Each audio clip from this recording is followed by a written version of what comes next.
এই সূক্ষ্ম দেহেরই আর এক নাম কারণ শরীর। কেন জানিয়ে আসুন। ধরুন একটা ছেলে মাধ্যমিক পরীক্ষা দিয়েছে, উচ্চ মাধ্যমিক স্কুলে ভর্তি হবে, তার ইচ্ছা আমি ডাক্তার হব।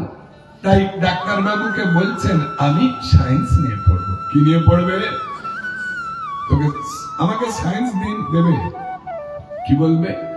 আগের স্কুলে যে স্কুল থেকে পাশ করে এসেছো সেই স্কুলের রেজাল্ট দেখি, যদি সায়েন্সে ভালো নাম্বার থাকে তাহলে সায়েন্স দেবে, নালে কমার্স দেবে, আরো কম থাকলে আর্টস দেবে, আরো কম থাকলে সার্টিফিকেটটা হাতে দেবে, দিয়ে বলে বাবা তোমার মতো স্টুডেন্টের আমাদের স্কুলের জায়গা হবে না।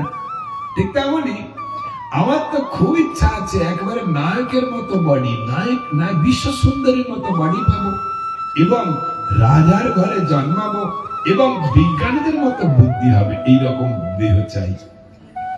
অ্যাপ্লাই করলাম কর্তৃপক্ষের কাছে, উনি বলবেন আগে যে বডিটা দেওয়া হয়েছিল না, আগে যে স্কুলে পড়াশোনা করে এসছে তার রেজাল্টটা দেখি, অর্থাৎ সূক্ষ্ম দেহের রেজাল্ট গুলো আছে, সেই সূক্ষ্ম দেহেতে যদি দেখে সাত্বিক গুণ বেশি, রাজস্বিক গুণ কম, তামসিক গুণ নেই, দেহ দেবে।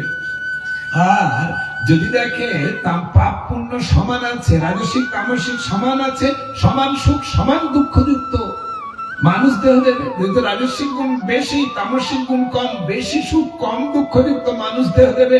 আর যদি দেখে তামসিক গুণ বেশি আর রাজস্বিক গুণ কম, তাহলে বেশি দুঃখ কম সুখযুক্ত মানুষ দেহ দেবে। দেখা যাচ্ছে পুণ্য একেবারে নেই, শুধু পাপ। বলে বাবা মানুষ দেহে তোমার আর জায়গা। তাহলে পরের জন্মে আমি কেমন বডি পাবো সেটা নির্ভর করে সূক্ষ্ম দেহে অবস্থিত রাজস্বিক তামসিক গুণের উপর। সেই জন্য এই সূক্ষ্ম দেহকে শাস্ত্রে কোথাও কোথাও কারণ শরীর বলা হয়েছে। বোঝা গেল?